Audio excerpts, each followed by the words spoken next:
Un cas de grippe H1N1 au Maroc. Il a été signalé à l'hôpital international de Cheikh Khalifa et c'est une patiente de 34 ans, enceinte, qui a été concernée. Elle était initialement traitée dans une clinique privée pour infection urinaire et pneumopathie à Fès. Pendant 4 jours, sa dernière s'est éteinte hier matin suite à un œdème aigu du poumon avec arrêt cardiaque.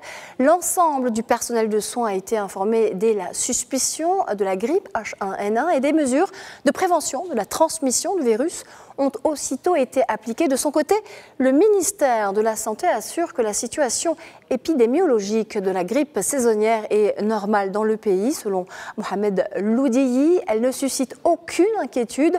Je vous propose de l'écouter. Il est directeur de l'épidémiologie et de la lutte contre les maladies. Et il se trouve qu'à partir de 2011, les 3 types de virus qui circulent au Maroc et partout ailleurs, c'est le virus de type B, bien entendu, mais également les virus de type A avec ces deux sous-types A-H1N1 et A-H3N2.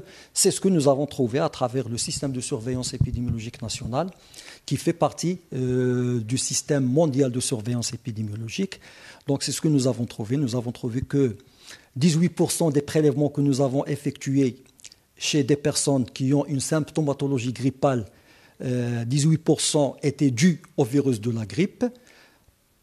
Ça fait exactement 100 prélèvements positifs. Parmi ces 100 prélèvements dont on a identifié le virus grippal, 80 étaient des virus de type A et 20 étaient des virus de type B. Et parmi les virus de type A, comme l'a publié l'Organisation mondiale de la santé également, nous avons trouvé que 97% étaient de type A-H1N1 et 3% étaient de type H3N2. Et c'est pratiquement les mêmes proportions qui ont été identifiées dans d'autres pays du monde et qui ont été publiées, rendues publiques par l'Organisation mondiale de la santé.